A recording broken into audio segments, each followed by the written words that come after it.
They're all coming in.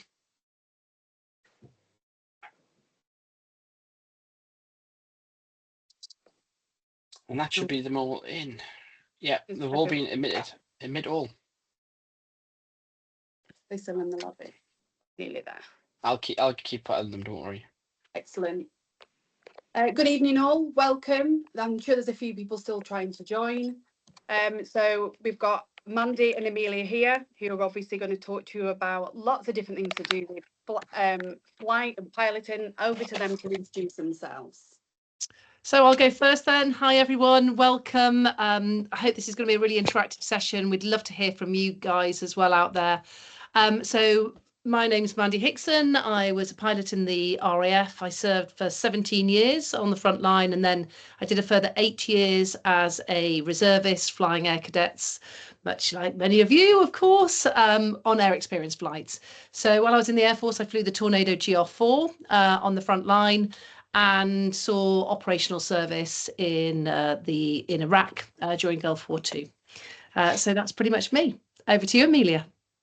Thank you very much, Mandy. Hi, my name's Amelia Richardson. I'm an 18-year-old pilot and a trainee cabin crew at the moment. I've had a bit of a change of career path. And some of you might know me off social media. I've been flying for about 5 years and I finished school about 6 weeks ago. That's pretty impressive, isn't it? So, you know, Amelia, I'd love to start by asking you a few questions, actually. So, firstly, what was it that interested you about going into gliding all of those years ago? All of those years ago. Thanks, Mandy. Well, it was, because what age were you when you started? I was 13 when I started gliding. Yeah. So it was literally 3 months before COVID shut everything down, which was quite a flying experience, shall we put it that way, flying in between lockdowns, very much like in and out school, where you're in and out of flying as well. So yeah, I started my gliding journey when I was 13. I went solo at 14, I got my aerobatics rating at 15, and I became one of the UK's youngest gliding instructors at 16. Alongside all that, I was also in the Air Cadets for 3.5 years. But I started gliding simply because of how accessible and how cheap it is. It actually works out cheaper than a gym membership per month, funny enough, which is actually quite funny.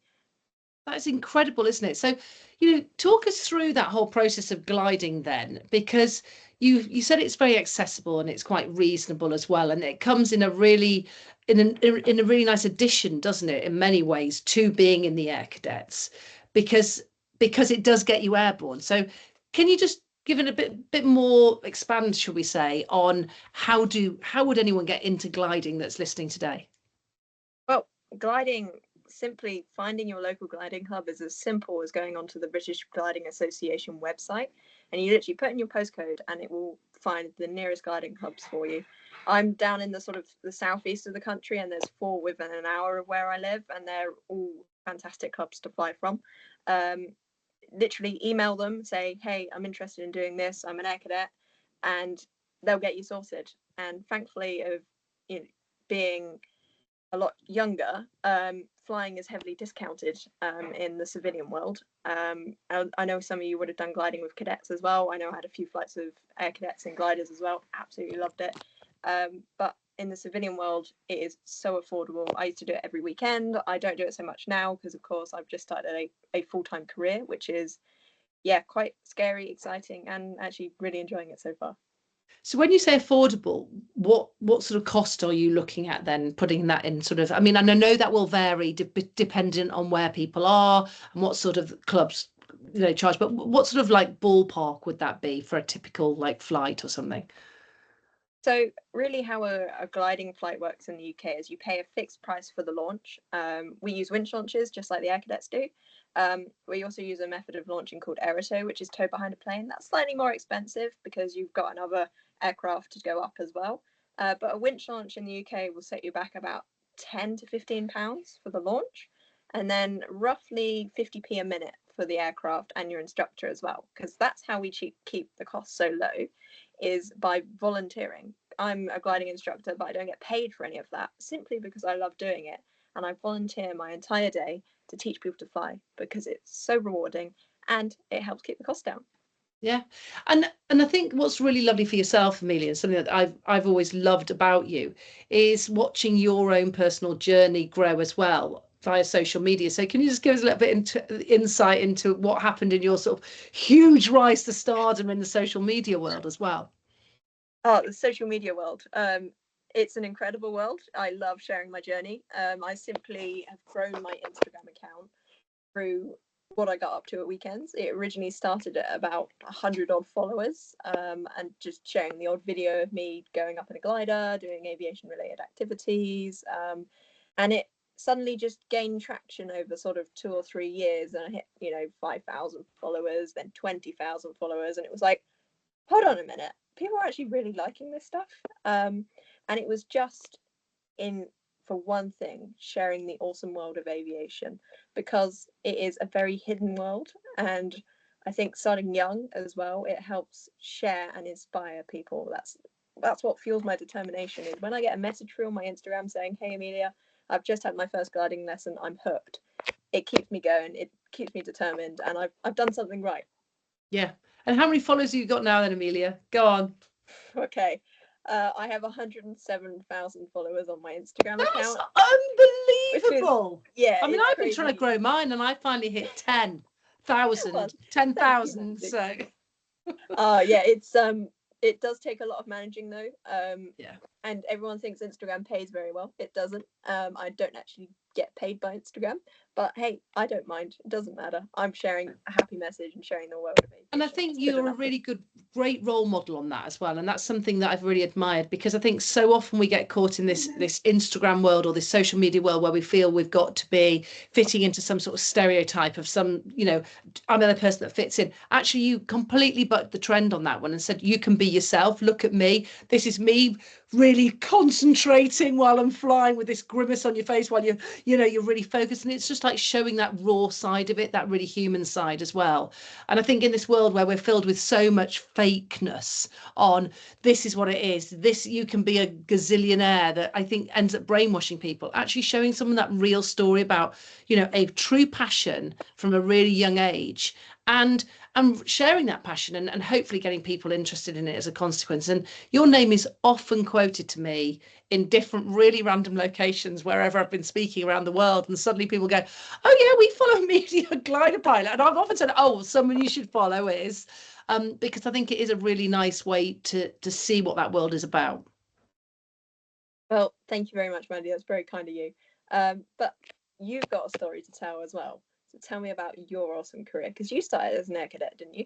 Yeah, I did. So I started, well, my first ever flight actually was gliding as well. And I paid for a gliding lesson, or my mum paid for me. And I think that was on my 13th birthday, and I absolutely loved it. And then the first night that the air cadets opened their doors to girls, I joined, and it was, yeah, and I flew from Wood Vale up near Blackpool, sort of that sort of area. And I remember saying to the pilot, and it was quite funny, excuse me, sir, do you get paid for this? And he just like roared with laughter. And he said, of course I do. It's my job. It's my career. And I'll be really honest. So I was growing up in Manchester, and this is like in the 1970s. That is how old I am, Amelia. Yes, the 1970s. And people are still alive that were children at that year. And so I joined. So basically, when I said that to him, I'd been surrounded by these people that went to work and they earned money. And I was hearing of this man, and he just said, I absolutely love it. Flying is my passion. It's my joy, but it's also been my entire career. And it was this sort of like absolute moment where I thought, oh my gosh, you can earn money doing something that you love. And seeing you doing it now, it's fantastic. And we're going to talk a little bit about what you're doing at the moment. But yeah, so I flew, I loved it. And then I basically bided my time, because women weren't allowed to be pilots in the Air Force. And so it was a really interesting time period where you were allowed to join the Air Cadets. I was awarded a flying scholarship at the age of 17. I was a sergeant by then in the Air Cadets, and I'd done all the Duke of Edinburgh's award schemes. And I basically was one of those people that took every single opportunity. And I didn't really realise I was doing it, but I was actually setting myself up really, really perfectly for them to change the rules. So even at school, again, I was really on it, on any leadership role, head girl, those sorts of things. I'd apply, some I didn't get, some I did get. actually, I think that's what was a really important lesson, was that if you're building up those skill sets, you're also building up resilience when you don't get stuff, you know, so that if things don't go according to plan, well, that's fine. Guess what? We've just got to dust yourself off, because you won't get everything. But what you do get will hold you in really good stead. And so I got a flying scholarship, and I did that at Blackpool, and I had basically got some money I'd saved up from a newspaper round, which is a lot of newspapers, and I paid for my additional 10 hours myself. And I got my PPL, my private pilot's license, on my 40th hour to the dot. So basically you have to do 40 hours, and I got it at exactly 40 hours. And so that was brilliant. And yeah, and I sort of carried on. And then I joined the University Air Squadron when I got to university, to Birmingham. And what was quite nice was by then was I was desperate to fly. I wasn't entirely certain it was going to be in the Air Force. You know, I loved the Air Force and what it was offering, but at the same time, I loved flying. But I joined the University Air Squadron, and that to me was an absolute game changer, because it showed me the lifestyle of perhaps the slightly different side to Air Cadets. So, I mean, for many people, they have an absolutely brilliant time at Air Cadets. Mine was an average squadron at the time, so we didn't do an awful lot, and there were a few characters that didn't endear me to the Air Force, you know, and that was a real shame, because they could have potentially perhaps turned me off from joining. But no, the University Air Squadron, I absolutely loved it. And then in my second year, they changed the rules and allowed women to join. And then I applied and failed all the tests. We can talk a little bit about that, can't we? It's that whole feeling of, you know, we apply, we go through a process, and then you don't pass the tests, and that's pretty hard. And I know, Amelia, you've recently done the aptitude test, haven't you? I did, yeah. I did them back in March, actually about a month before my A-levels started, which, you know, being a teenager was obviously the brightest idea. But that must be quite stressful. We made it work. But I genuinely found the initial application stages, because I've always wanted to fly. I've been flying, you know, since I was 13, and I said, no, I'm going to fly. I don't want anything else. I was putting my elbows out, and I was going to be like, no, I want to fly. But, you know, even if I ended up becoming aircrew or something, you know, down the back of a Chinook or something, hey, that's even pretty cool. Yeah. But I failed the initial aptitude testing. It's called the CBAT, computer-based aptitude testing. It's the first stage you have to do before going on to your officer and aircrew selection centre. It's basically how they basically check your cognitive ability on a range of things. I woke up at a stupid time, like 5:30 in the morning, bearing in mind you have to stay overnight at Cranwell before you do this. And then it started at 7:30 in the morning, and I didn't get off the computer till 5 o'clock. Oh my gosh, so how long? Sorry, can I just stop you saying, Cadet Applegate, could you just mute your computer at the moment, because we're getting a lot of background noise from yourself. Sorry. Thank you. No, it's okay. I just thought I'd ask you. Thank you. And by the way, if anyone's got any questions at any time, type them in the chat or raise your hand or whatever it is, if you do have the ability, and we'll ask those questions. So we're sort of just chatting, by the way, and pulling out as much information as we can that we hope is relevant to you guys. But we're really aware that you're the ones that have got the questions, and so please do ask. So pop your questions in the chat, and we can monitor those. So talk us through those CBATs. What do they involve? Because it's changed a long time since when I did them. Well, of course, I don't know what yours were like, Mandy, but mine were all done on the proper computer software. Right. I don't know how yours were. Mine weren't quite toilet rolls and pulleys, but they were done on a computer. But it was a very old-fashioned one. Did it have the box bit on the back? I can't remember, to be honest, Amelia. It was so long ago. I'm joking. Oh, you're a very funny girl. Yeah, hilarious. Sorry, I'll shut up. And so the CBAT, it's a long day, partly because the pilot aptitude testing is obviously a bit more thorough than some of the other roles, because they have to test a range of aptitude tests, because of course you can be streamed down 3 different main pilot roles. Well, actually there's 4, but you can go down the remote pilot air systems route, you can go down the multi-engine route, the helicopters, or the fast jets. And it streams you at that point on the computer-based aptitude test. Not quite, but that's this is what everything my recruiter told me. So if you get told something different, this is what my recruiter said. Yeah, no, it's just good knowledge. But yeah, so you don't get streamed instantly, but I believe that was the next stage afterwards where they ask you for your preferences. But they like to get an idea of where you're sort of sitting, what sort of skills that might be more focused towards helicopters or might be focused more towards fast jets if that's what you want to do.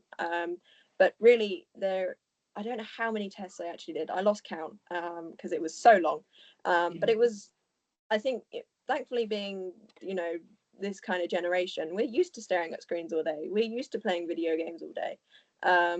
I found that really helpful. Sounds really bad. My homework was actually playing video games. For hand-to-eye coordination. I know I've already got some of that from flying.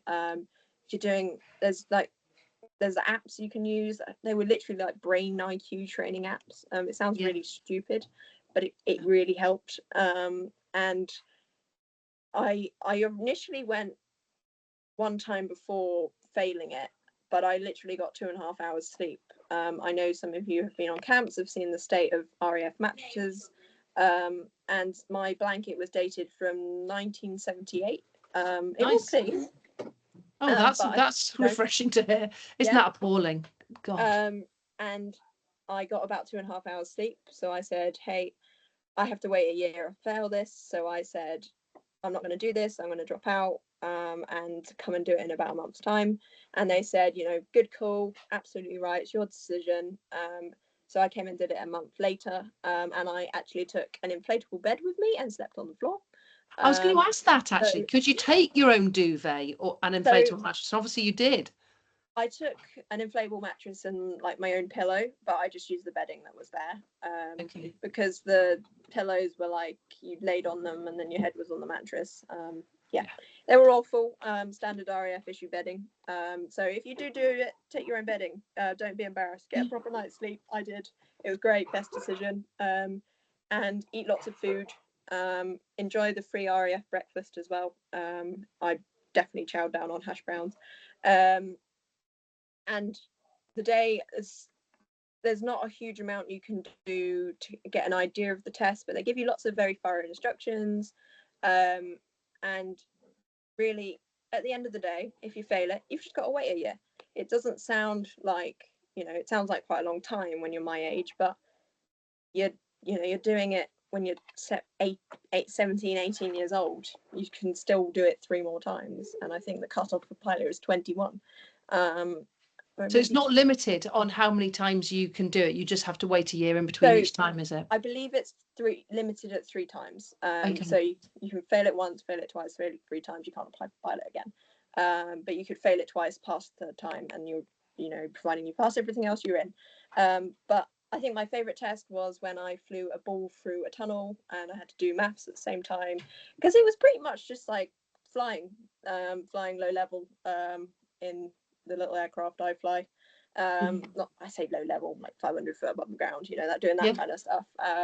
Having some fun. Multitasking is one of the big ones that came up time and time again. Like looking at colours changing and sequences, and one thing I'd say is read the instructions carefully as well, because they can really catch you out if you don't read them properly, because one little thing can mean the difference between passing and failing a test. But genuinely, I'm going to go try again next year. I don't quit that easily. Absolutely. And I think that's really important. So, I failed the test the first time. I failed them the second time as well. And I was really lucky, actually, that it was a stage of change and they were only just opening the doors to women. And because of that, they decided to take me on as a test case. So, I was on the right side of that, and actually the system therefore worked for me, that they decided they couldn't understand why all these women were failing them. But I absolutely feel your pain there, Amelia, because you think, hold on a minute, I'm doing everything right. I've obviously got a level here of hand-to-eye coordination, or I wouldn't be able to do what I'm doing in the air with gliding. So it's so frustrating. So if you were to give your top 3 tips on the best apps, or what you would do with regards to not just take the mattress and all the rest of it, but what would be those top 3 3 things that people could do to hopefully speed up their processing or help themselves multitask? Is there anything that you would suggest? So thankfully we have this amazing thing called technology now. So download Brain IQ apps and that kind of stuff. It sounds really stupid, but they really help. They get used to looking at color changes, remembering sequences, to basically developing the skills that you need to do the CBAT. I will admit, I don't think the stuff you do in CBAT reflects a pilot, but it does give you a good understanding of what the skills they're looking for.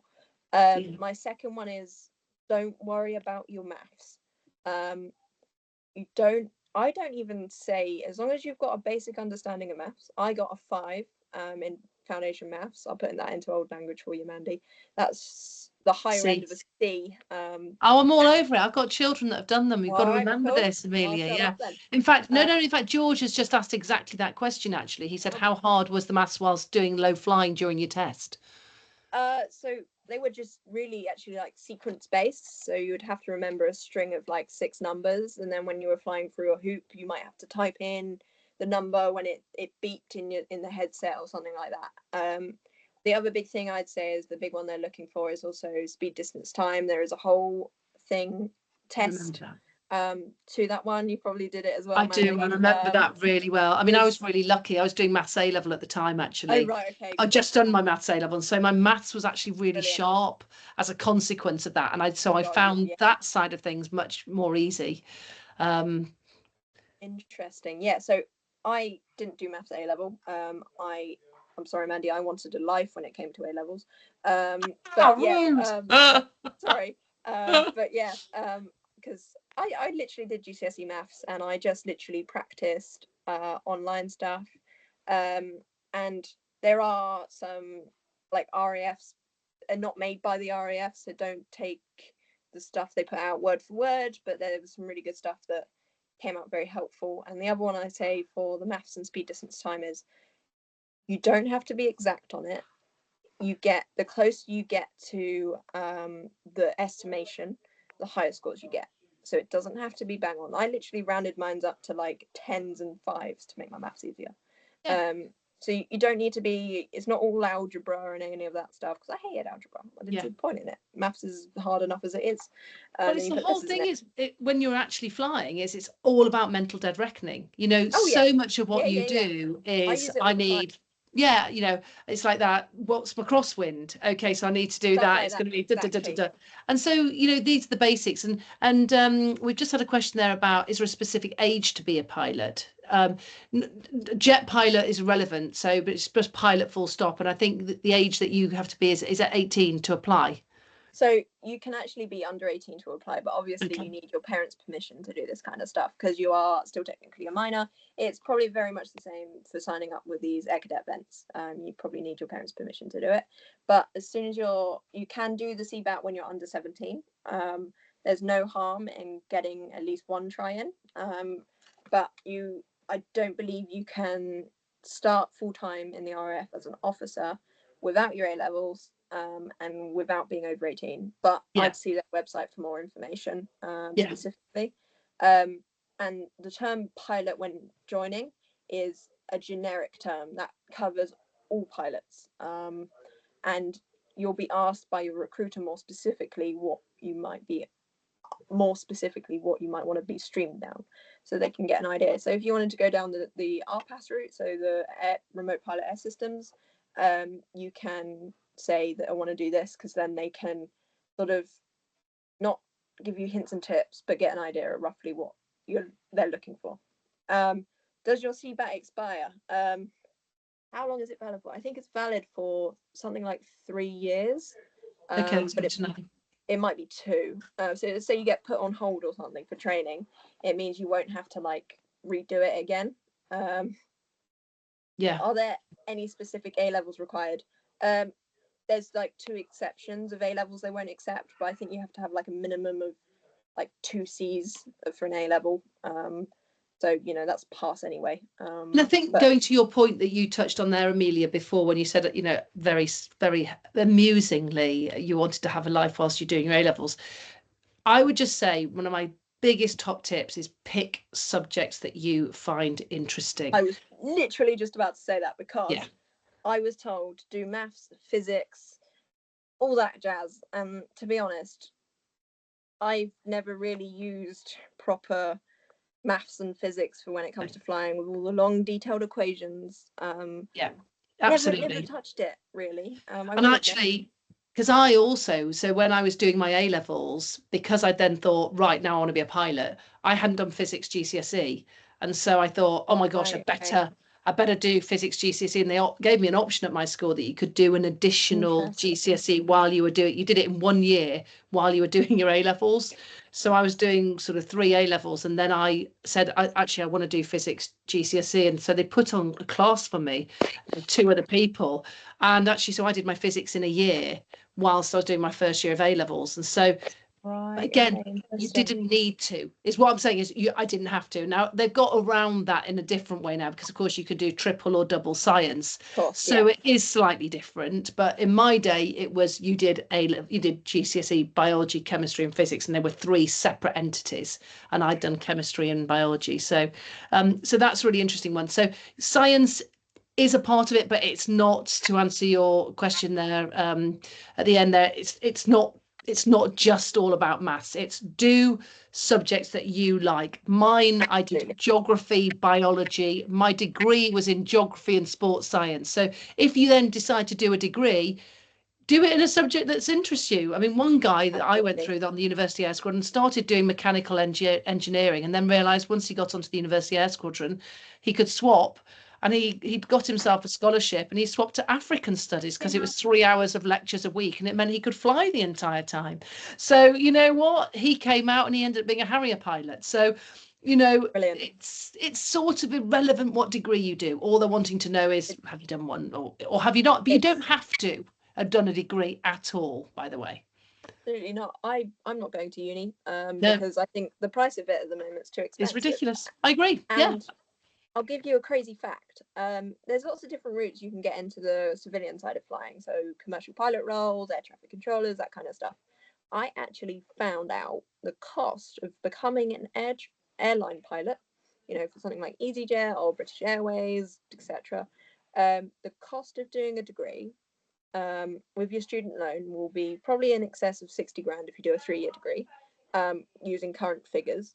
Going down the modular route, which is basically pay as you go for pilot training, it's actually cheaper to become an airline pilot and pretty much have a guaranteed job at the end of doing it, than go to university. But bearing in mind, if university is what you want to do, absolutely go for it, because the experience, Mandy can tell you more about this, I think the experience you get from uni is good, and you have opportunities like the University Air Squadron to do as well.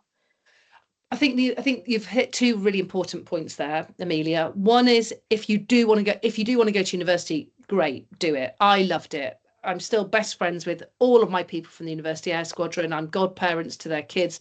They are the people from uni I stay in touch with. But if you're just doing it because you don't know what else to do in life, I would say start to challenge the process. Don't just think I've got to go because I don't know what else to do. You know, you're seeing that Amelia's she's challenging the system in the process and thought, right, well, how else can I do it? What else experience? And we're going to talk about that in a moment as well. So that is really important. If you are determined and you desperately want to be a pilot in the Air Force or aircrew in the Air Force or whatever it is, and they happen to be recruiting at the moment, I think personally you would be mad to not apply, because in 3 years' time, when you come through at the end of university, they might not then be recruiting. So they go in fits and starts. So you've got to just grab those moments. So if you're looking at it, just be really brutal and think, they're recruiting at the moment, I'm going to apply. And if you don't get in, have the backup that you can go to university, you can defer a year, go traveling, do whatever, get a job in a bar. It doesn't really matter. Okay, so we're seeing the points there. George has written, touching on your response from earlier, Amelia, was it your CBAT that expires after 2 years? However, you didn't need to resit the test if you have completed all your flying training. No, you don't need to resit your. So the CBAT is simply the gateway to getting into flying training. So once you're accepted into the Air Force, the CBAT becomes irrelevant. You've then been accepted. It's not that you you know, even if you're holding for a while and things like that. So don't you need English, science, maths and geography GCSE and some others, can't remember which? No, again, you don't, do you, Amelia? You can answer that as to what you need. English, maths, you know, your bog standard ones. That's pretty much the same for every single job. I believe you at least have one science. I'd also say don't just always look at the RAF as well. Have a look at the Royal Navy and the Army Air Corps as well. The Army Air Corps route into pilot is a little bit different, so do your research around that. Yeah. But the Royal Navy have a very similar application process as well. Okay, Precious is determined to ask this question. It's come up 3 times about what is the difference between V1, V2. We don't particularly want to go into that in huge depths, but Amelia, do you want to very quickly answer that or not? So I don't think we do balance lengths in the type of flying I do, but we do V1 and V2. So V1 for us in the civilian world is our rotation speed. So based on the aircraft weight, the weather, conditions, and even up to the air density and the humidity itself, is the speed calculated. Actually, right now it's all done by computers for us, which is great. But we can also do it manually, which takes a little while because we have to do all the manual flight calculations. But we have a magical thing that does it all for us, so we don't have to do lots of complex maths. So that's our rotation speed. So on one day, it could be, you know, with 4 people in the aircraft, it might be 60 knots. And then one day with 2 people in the aircraft with a 10-knot headwind, it could be 55 knots. It varies each day. That's why we calculate it. V2 is the committed speed. So if you rotated, that is basically the speed you need to get established into the climb. That very like V1, it varies as well, but that's what it is for civilian. It might be different in other terms. Fantastic. Thank you for answering that. There you go, Precious. We were looking and we had seen it coming up, but we were waiting for the appropriate moment to answer it. For commercial pilot, Ethan, I'm guessing that you mean for the question about what GCSEs you need. Okay. So again, I think for commercial pilots, exactly the same. So the routes to get into commercial pilot, there are numerous, but it is expensive, and that is your worry. But what they're doing at the moment, there's a lot of work being done to put it through as a university course. So I think there are a couple of universities now where they are doing airline pilots degrees, and there is absolutely, so in my experience, by the way, just to give you my very basic knowledge, having done my commercial pilot's licenses, having done a degree, the commercial pilot's licenses are 10 times harder than anything that I did as a degree. And so absolutely it should be a degree. And I'm so pleased that they are changing it so that you actually do get a degree out of getting your commercial pilot's licenses as well, because you do 14 different ground school exams and it is hard.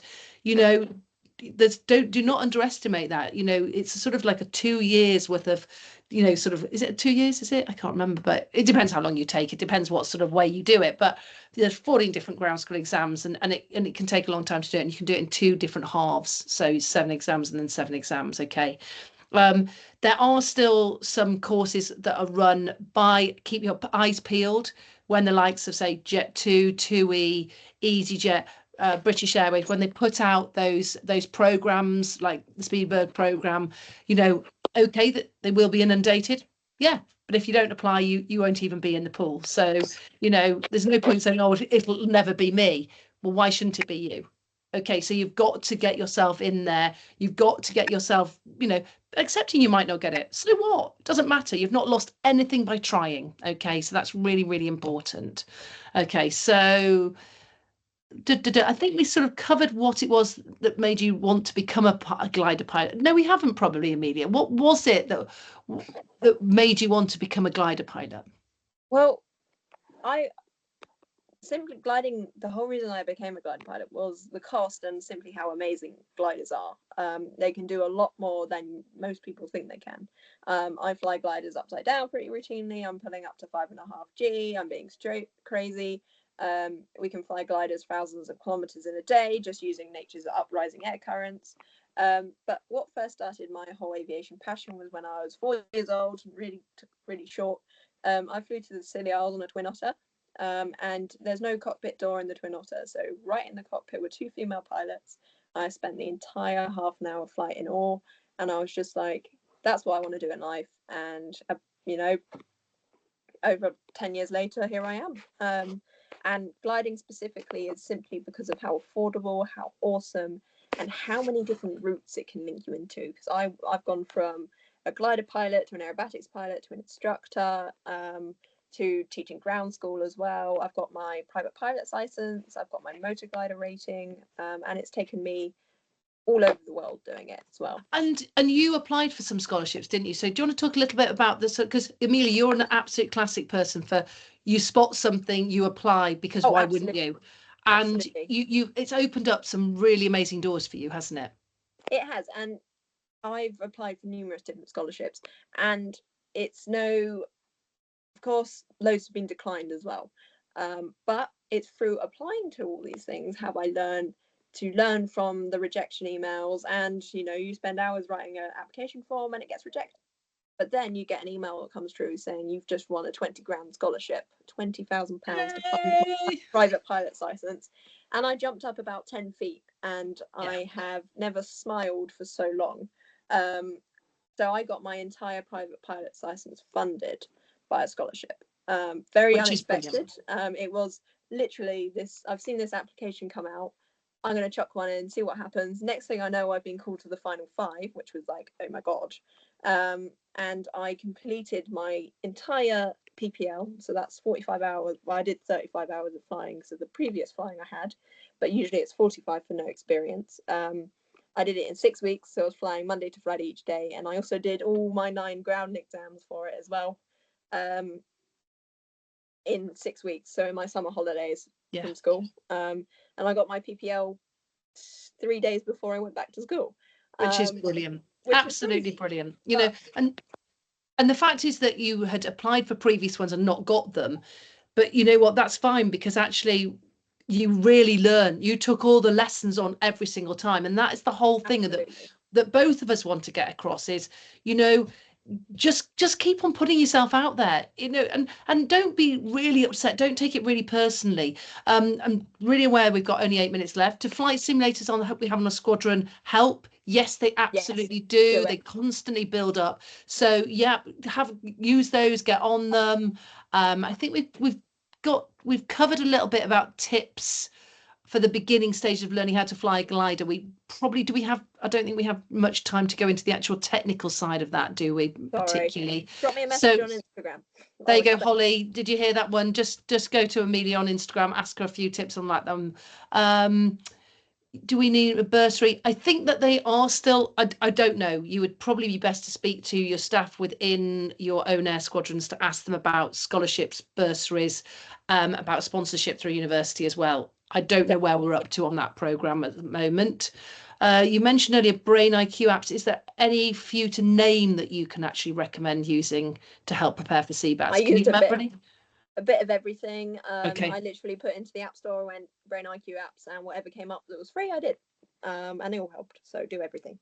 Fantastic. As an asthmatic, are there roles in the RAF that you can still do? Again, you would need to look into that. So I do know that there are problems with childhood asthma, that as there are with different ones, but they've been really looking at those medical side of things to try to change if it was a childhood asthma and you happen to be prescribed something. So again, you would just need to speak. That's such a specific case. I can't really give you the actual details on that. You would need to look into that as well. Would achieving these flying and gliding experiences possibly increase chances of becoming an engineer for the RAF or for any company? Just do it. Do it. Just gain every single bit, of experience that you can. I mean, without a doubt. How do you find these applications? Sorry if you've already covered it. I would Google it. Go onto ChatGPT. Literally what you got to do. Loads. Monitor, follow every Instagram and Facebook page that might be a flying scholarship. Have a look at places like the Air League, the Honourable Company of Air Pilots, the Royal Air Squadron. They all do bursaries every single year for a range of flying activities. And most of them are actually free to be a member of. I know the Air League, you have to pay 30 quid a year, but you also get access to their events as well. So very much like you get through Air Cadets, you get access to webinars, in-person events, meetups, fly-ins, everything. Fantastic. Brilliant stuff. Just out of interest, how hard were the ground school exams compared to your GCSEs, Amelia? It was like doing 9 extra GCSEs. I did mine alongside my A levels and during the 6 weeks as well, which probably wasn't my smartest idea, but it was fun anyway. I needed to get them done. But Came back exhausted. yeah, they're not difficult. You just have to make sure you know your stuff, and they're all multiple choice as well. So you don't have to write everything word for word like you do in your GCSEs. Yeah, brilliant. Having a private pilot's license, does it help you to become a commercial or RAF pilot? All that experience helps. Of course it does. It's not obligatory. If you'd had to pay for it yourself, perhaps not. But I would definitely look at that gliding route. You know, the way that Amelia has gone, she has gained so much experience. I mean, layer upon layer. I mean, how many hours have you got now in your logbook, Amelia? About? Total time is just under 500 hours. You see, 500 hours and she's 18. That is phenomenal, you know. So, I mean, it's amazing what you can do. You've just got to put yourself out there. Yes, Jess, I will be at RIAT for all 3 days, Friday, Saturday and Sunday. And Amelia's going to be there as well. I'm in my pink flight suit, so keep an eye out for me. You can't miss me. There you go. Pink flying suit for Amelia. I will be interviewing on Friday Tim Peake on the stage in the Techno Zone in the Inspire stage. So I'm speaking to Tim Peake at about 10. And then we've got a really cool all-female panel going on with Elevate Her, which is fantastic. So we'll be interviewing myself and Jo Salter, who was the first female fast jet pilot in the Air Force. We're interviewing Catherine Maloney and a lovely girl called Lily Ayres from Elevate Her. So that's going to be going on the main stage as well at about 1:50. So yeah, feel free to come on, say hi. Yep, I'll be there for all those days, and I'll be around the Techno Zone, round the Inspire. I'll be wandering around speaking to air cadets as well, because myself and Jo always do a little tour. I think last time we went into the laser zone area and we got annihilated by all the air cadets that shot us, and we basically were very dead. So yeah, there you go. You've got Amelia glider pilot. Anyone wants to ask me any questions as well, I'm just Mandy Hickson speaker. There you go. Thanks, John. He's put them up there. Feel free to drop us any questions. Any last points, Amelia, that you want to add before we finish? My top tips for getting into aviation. Aviation, you don't just have to be a pilot. Look at all the other routes as well. Air traffic control, airport operations, aircraft engineering, survival equipment. Look at it all. Look at the apprenticeships as well, the RAF and the military offers, and companies like Airbus and Rolls-Royce as well, because you can get a full degree done by them as well. Degree apprenticeships, they're great. You get paid to learn, which is brilliant. I'd say learn from the failures. It's not an easy industry to work in. It's highly dynamic, but it makes it fun at the same time. And enjoy the moments.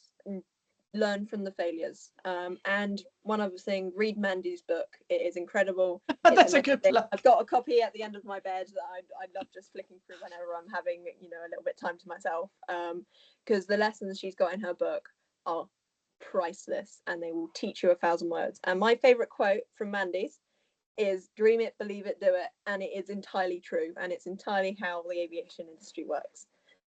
Brilliant. Thank you. Thank you for that plug, Amelia. Well done. No, I mean, I'll give you any sales. I forgot to put the name of it. It's An Officer, Not a Gentleman. That's it's right. Amazing. Oh, bless you. Thank you for that.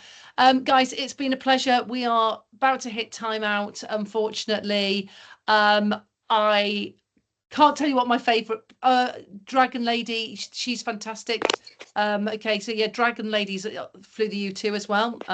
So is she going this year? Is she, Ethan? If she is, that's brilliant. I will look out for her. So I'm on Instagram with her. No, the U2 is nicknamed the Dragon Lady. Ah, okay. Oh, okay. Because there is actually bizarrely a female. She's a fantastic black female pilot called Dragon Lady. Incredible. And she flew the U2. And she's another great person to follow on Instagram. So there's some, if you have a look on Insta, there's some really inspirational people out there doing great stuff, especially Amelia and Catherine Maloney as well. So she gives a really different insight, Catherine does.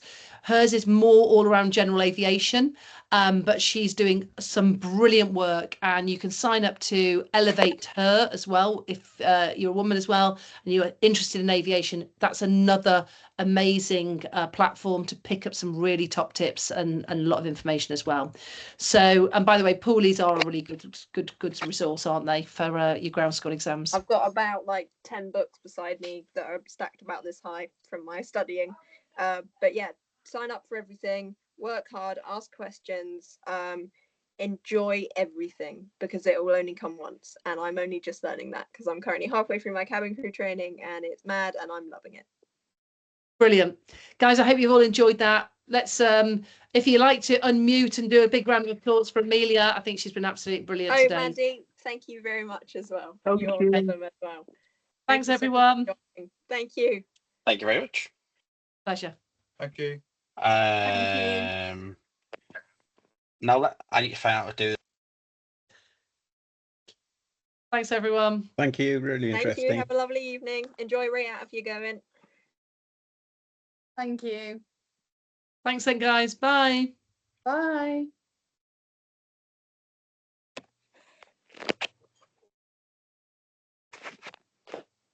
That was amazing. Just waiting for people to go. Sorry, I was trying to type so fast because you were going, oh, do you know this? And I'm like going, it's not working. I can't do it. It's not there. There you go. Right. See you, everyone. Yep. Thank you very much. Jess. Bye. Thank you. Yeah. Bye. Thanks a lot. Bye. Bye.